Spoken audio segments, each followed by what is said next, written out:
Warahmatullahi wabarakatuh. Selamat siang teman-teman semua. Ini saya akan mendiskusikan tentang cara buat peta dasar di QGIS. Pertama kita bikin dulu new project. Nanti new kita bisa pilih nama filenya apa. Jadi ini saya sudah membuat nama filenya. Lalu kita sudah mendapatkan SHP dari yang sudah kita dikasih dari hasil praktik. Ini itu pertama kita dari data basic di dalam SHP ini yang kita butuhkan itu ada sungai, N dan AR, terus ada toponimi, kontur, jalan, sama kafling. Ini nanti kita bisa search di sini, kita bisa lihat itu ada historinya, ada kontur, jalan, toponimi, sungai, air. Nah, itu di bagian SHP, nanti itu setelah sudah, kalian nanti bisa balik ke bagian kafling untuk mendrag, drag and drop ke langsung ke QGIS-nya ya, nanti akan muncul tampilan. Nah, kita contohkan seperti ini. Ini yang sudah saya buat.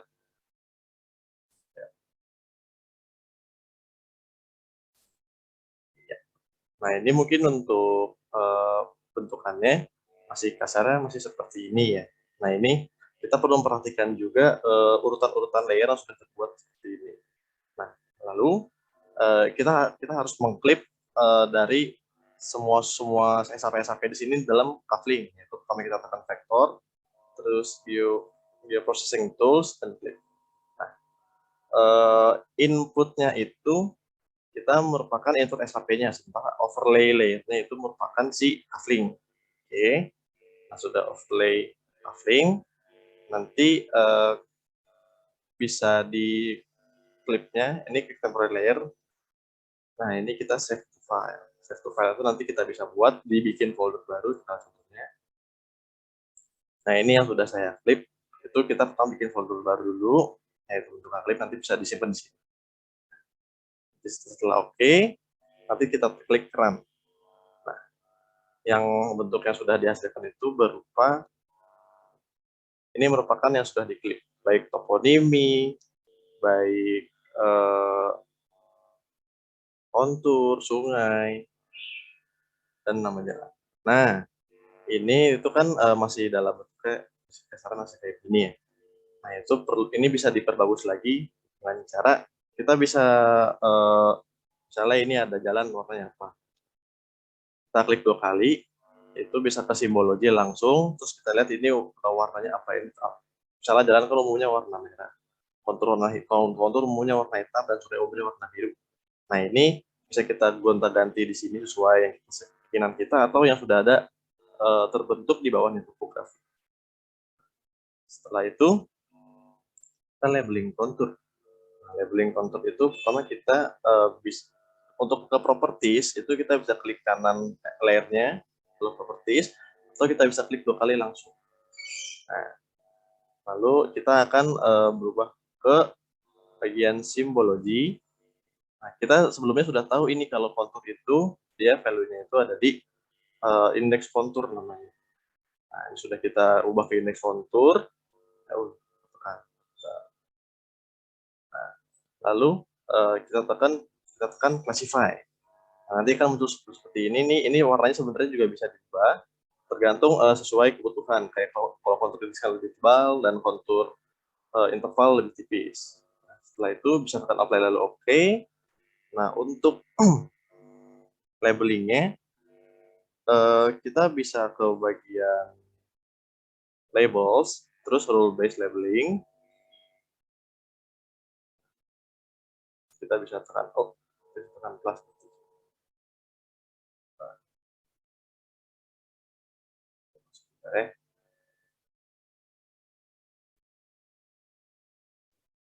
Nah, lalu kita bisa lanjut ke bagian labels. Pertama kita klik di single labels.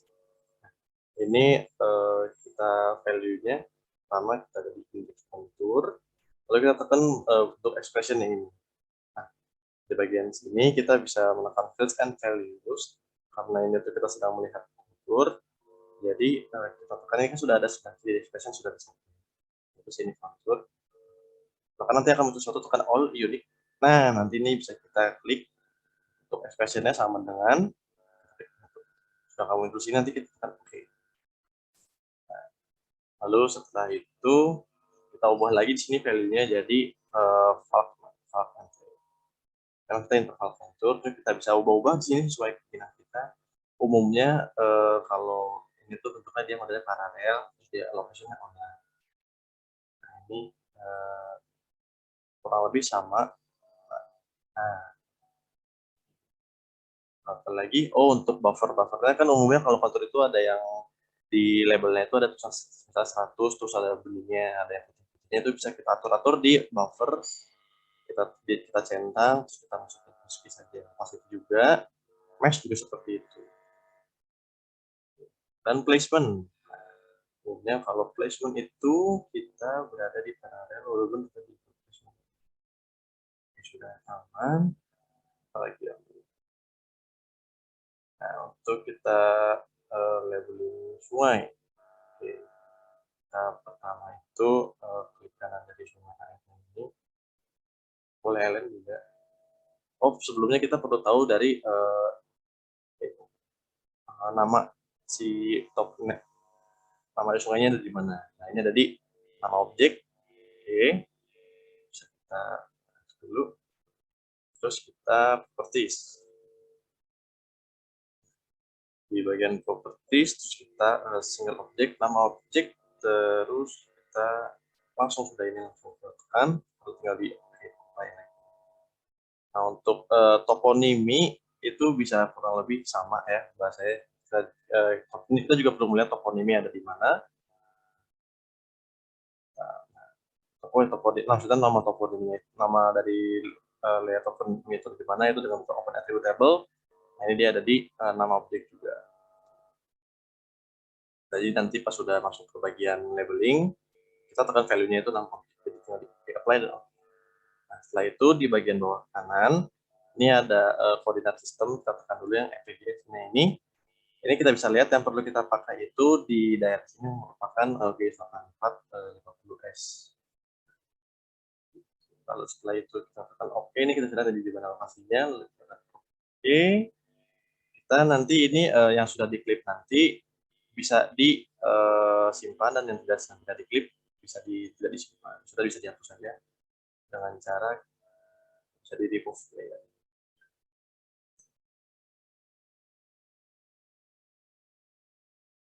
Nah, lalu setelah kita membuat peta-peta ini, kita akan melayout petanya. Pertama kita itu di sini ada bagian show layout manager. Nanti di bagian show layout manager, pertama kita bisa lihat dulu ini nama layoutnya itu apa. Nanti habis itu baru kita udah layout terus oke. Terus nanti kita tinggal tekan masuk ke itunya, layout ini. Nah, ini berhubung saya sudah sebelumnya sudah membuat layout, kita langsung saja peta. Nah, ini merupakan bentuk layout peta yang sudah jadi. Pertama-tama yang perlu kita lakukan itu adalah kita add map. Nah, setelah kita tekan add map, itu nanti kita drag and drop, diklik terus di drag di bagian sini misalnya contoh. Nah, ini contohnya saja. Nah, nanti sudah itu nanti kalian ukur atur. Nah, aturnya itu berupa ini misalnya. Nah, nanti kita akan terlihat ini petanya itu general and settingnya gimana, terus kita bentukan petanya itu kayak gimana, itu nanti bisa kita lihat di sini. Ada di sebelah kanan lebih tepatnya. Oke. Nah, jadi untuk misal tadi kita sudah klik dan drag peta ini, nanti untuk semua layer yang bisa kita lihat di sebelah kanan itu ada layersnya, itu kita ini ada banyak layers. Nah, ini jadi kita itu makainya tergantung apa fitur yang kita pakai. Jadi untuk saat kita buat peta, nanti kita ada item properties, ini kita bisa ubah scale-nya. Scale-nya itu emang 1:65.000. Terus nanti ini use project saya itu ITM 50. Yang WG 8450S nanti sudah. Nah, ini kita bisa lihat bisa kita atur masing-masing sendiri. Mungkin untuk pada praktikum kali ini yang kita atur itu adalah grid. Nah, di sini berhubung saya sudah buat grid, ini ada tulisan, ada bentuknya ada 4. Nah, ya, 6. Jadi yang perlu ini kan sudah ada nih grid 1. Nah, jadi pertama itu yang kita buat itu ada ditekan plus, nanti akan muncul grid 2. Nah, di grid itu kita tekan modify grid. Nah, modify gridnya itu kita contoh di grid 1. Nah, ini kita bisa nih ada properties dari gridnya yang sudah ada. Nah, itu pertama kita enable grid, terus grid type solid, masukkan lagi sistem koordinat. Nah, ini untuk intervalnya sendiri, ini kita pakai 4000 saja. Sudah memakai masing-masing X tadi itu 4000, pakai frame-nya itu line border, kita lihat nih ada garis-garisnya juga. Terus nanti kalian bisa atur sedemikian rupa untuk layouting peta kalian. Bisa semakin kecil intervalnya, maka semakin banyak kotak-kotaknya. Nah, lalu setelah kita mengatur frame, dan tadi kan sudah appearance frame, nah ini kita ada draw coordinates. Draw coordinates kita pertama centang dulu format dalam bentuk desimal. Nah, ini bentuk left-nya ini, misalnya ini left, ini kita bisa lihat di vertical ascending, kalau di horizontal nanti dia miring seperti ini. Nah, ini bisa kalian atur-atur sedemikian rupa juga, itu untuk bagian dari peta. Nah, lalu untuk teks sendiri, di sini ada tulisan add label, sama sistemnya kita di klik and drag. Nah, nanti akan muncul seperti ini. Nanti kita akan otomatis terbawa ke item proper layer si teks ini. Nah, ini kita bisa ganti sedemikian rupa contohnya. Nah, itu contohnya. Nanti fontnya juga bisa diubah di bagian font.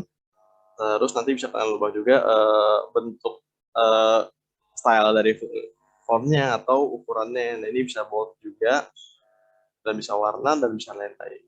Nah, ini contoh saja. Nah, ini untuk menghapus layer, ini kan contohnya. Untuk menghapus layer itu kita bisa klik itu, terus delete item di kanan. Nah, itu untuk dari teks, pertama kita bukan bikin peta basic GIS, terus skala ini kita ketik manual. Nah, terus ada program itu juga kita ketik manual, dan nama juga itu kita klik di teks, terus klik and drag, baru kita klik. Nah, untuk bagian jalan, maksudnya untuk legenda, nah ini kita pertama ada fitur select atau item. Ini untuk kita bisa mengetahui ada beberapa fitur yang kita ingin kotak-atik. Jadi misalnya ingin kotak-atik skala, kita klik dulu select item, baru kita klik skala. Nanti propertinya itu masing-masing berubah tergantung apa yang kita gunakan.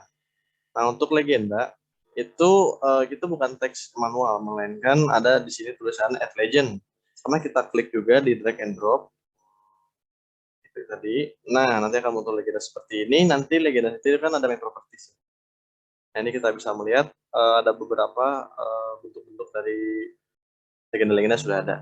Nah, ini untuk namanya sendiri kan masih jalan LN Clip, bisa kita klik kiri 2 kali. Bukan lagi sepertinya ya. Oh, ini auto update-nya di centang dulu, baru kita klik. Nah, nanti kita akan muncul label atau properties, baru kita ganti. Bisa ganti warna, bisa ganti tulisan. Nah, itu nanti setelah kalian hapus demikian rupa, kan bentuknya akan seperti yang di sebelah kiri. Oke, jangan lupa untuk menambahkan title di atas untuk semakin terlihat kalau ini tuh merupakan legenda. Nah, bisa kita delete dulu. Nah, akan muncul seperti ini untuk legenda. Lalu untuk ada juga fitur-fitur lain berupa gambar arah utara. Ini arah utara nanti kita tinggal drag and drop saja, tapi ini arah utaranya tuh kita ketik manual. U-nya maksudnya. Terus ada label scale bar juga. Untuk gambar logo UI ini kita bisa masukkan ke, misalnya ada logo UI dalam bentuk usahakan file ini dalam bentuk PNG agar belakangnya itu invisible ya. Nah, kita deklarasikan tapi langsung muncul tinggal kita atur sedemikian rupa. Oke, nanti sudah, baru kita bikin outline dari peta ini, yaitu dengan mengklik shape, ada tulisan rectangle, baru kita dari text nanti akan muncul. Nah, misalnya seperti ini, kita coba rectangle, dan rectangle ini kan bentuknya fungsi kotak putih ini masih di bawah. Nah, ini perlu agar untuk dia semakin ke belakang, kita tarik layernya itu ke paling bawah, karena semakin bawah urutan layer itu, maka dia akan berdiri dari semakin belakang. Oke. Lalu untuk apabila semua sudah, kita tekan layout. Nah, di sini opsinya ada banyak untuk ekspor. Nah, kita pertama dalam bentuk export as image. Nanti setelah export as image, kita tekan dulu. Nah, ini dalam bentuk PNG nanti bisa kita save. Terus nanti ada pilihan, misalnya coba LK, contoh. Nanti ada pilihan resolusinya, mungkin untuk salah saya bisa full-nya itu bisa 800 pixel. Nanti bisa diklik sendiri, nanti kalian akan bentuk hasilnya seperti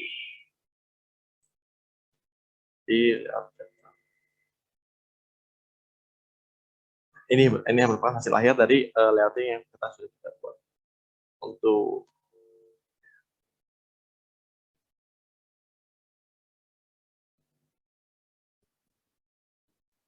berikutnya kita akan melakukan namanya rastering. Yang pertama kita lakukan itu kita butuh plugin. Plugin itu manage load sama plugin.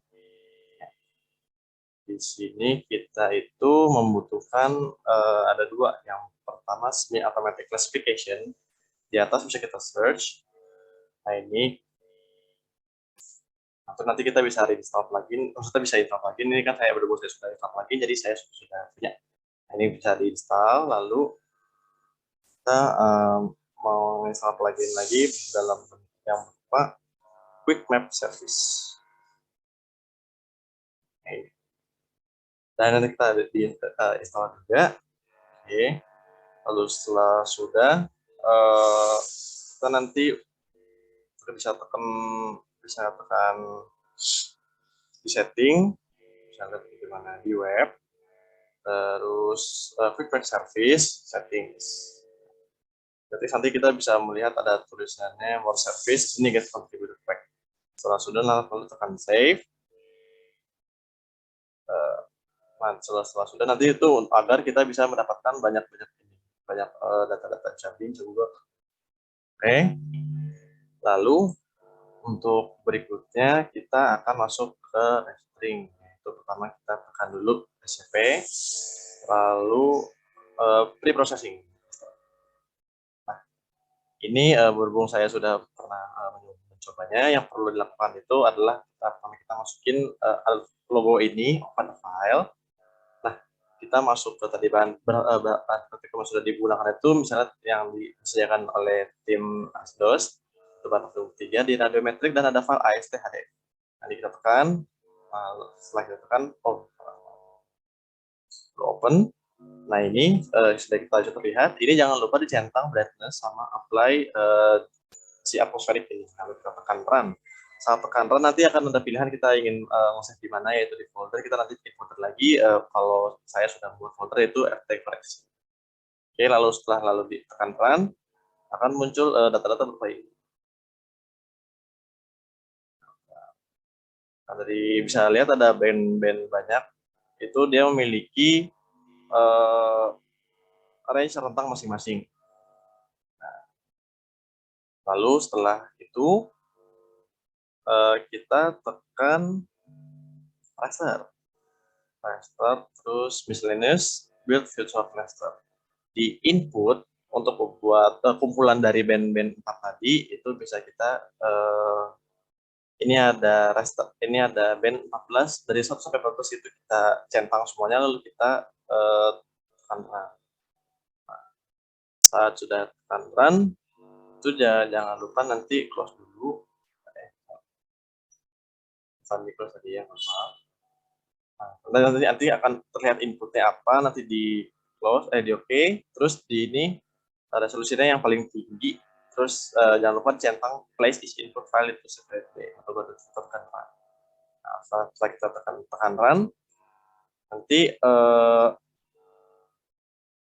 bisa kita lihat sebelum tekan run ini kita tekan dulu save-nya di mana, nanti baru kita tekan run. Nanti setelah itu kita tekan run akan muncul tampilan seperti ini. Ini merupakan gabungan dari 14 band.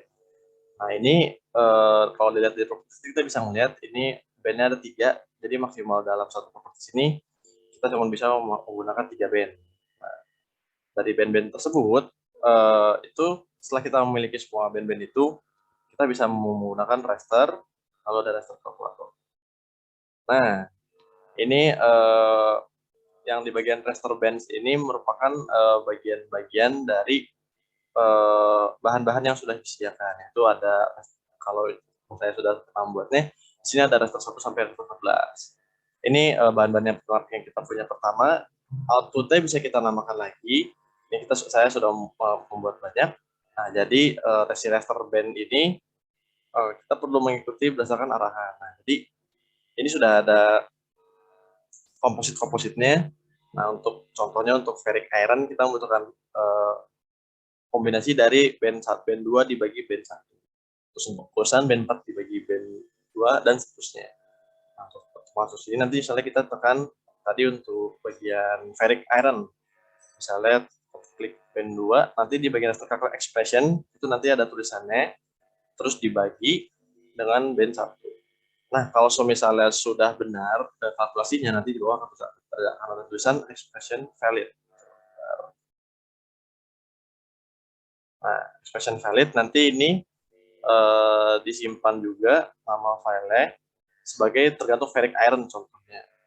Setelah itu tekan use selected layer extend, nanti akan berubah sendiri, dan ini nanti outputnya kita ubah ke bagian jadi WGS 8450S. Kalau sudah tekan semuanya baru tekan OK. Nanti dari semuanya itu akan muncul gabungan dari kalkulasi raster. Nah, ini sudah bisa Anda lihat, ini ada banyak pilihannya. Ya sudah saya buat.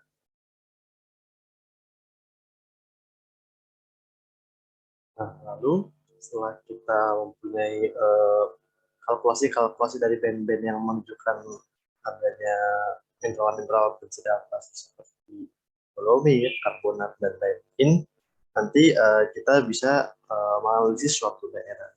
Jadi yang pertama perlu kita lakukan itu ada kita kembali lagi ke raster, terus miscellaneous, terus build virtual raster. Nah, ini tergantung terhadap daerahnya dan juga terkait mineral-mineral apa atau apa yang kita cari berdasarkan band-band tersebut. Nah, tapi untuk memilihnya itu kan itu cuma bisa memilih 3 dalam di komposit ya. Nah, itu kita harus memilih yang sesuai dengan yang berkaitan dengan masing-masing band. Jadi, tidak ada yang tidak berkaitan. Kayak misalnya ada karbonat tapi tiba-tiba malah ada uranium. Nah, itu contohnya. Nah, ini mungkin salah satu tadi bisa kita temukan adanya alunit. Kalau yang profilitic itu buat adilik, terus yang karbonat itu buat yang profilitic, dan yang terakhir ada sericit itu itu buat yang kiri. Setelah kita centang 3 band itu, pertama kita tekan OK dulu. Nah, setelah tekan 3, nanti lalu kita resolusi highest, terus dia place input to separate band, lalu kita tekan run. Nah, setelah tekan run, nanti kita akan muncul seperti ini. Nah, ini akan tadi juga jangan lupa tuh save to file, nanti itu kita bisa simpan di folder mana. Nanti setelah ada muncul band kumpulan gabungan band ini, kita bisa melihat kalau band 1 itu warna merah, band 2 itu warna hijau, band 3 warna biru. Nah, ini bisa kita lihat propertiesnya. Nah, ini bisa kita lihat ada angka kalau band 1 itu misalnya dia min max-nya itu berapa. Nah, ini kita tidak tahu nih mana yang merupakan alterasi probability, mana alterasi Philic atau alterasi Argili. Nah, caranya untuk kita mengetahui, pertama kita klik kanan dari properties dulu. Lalu kita akan muncul bagian panel of the toolbars, lalu kita centang dulu raster toolbar. Nah, lalu setelah itu kita lihat tadi apa saja yang sudah digunakan band-bandnya. Coba kayak contohnya ini band alunit, kalau ini kan alterasi argilik.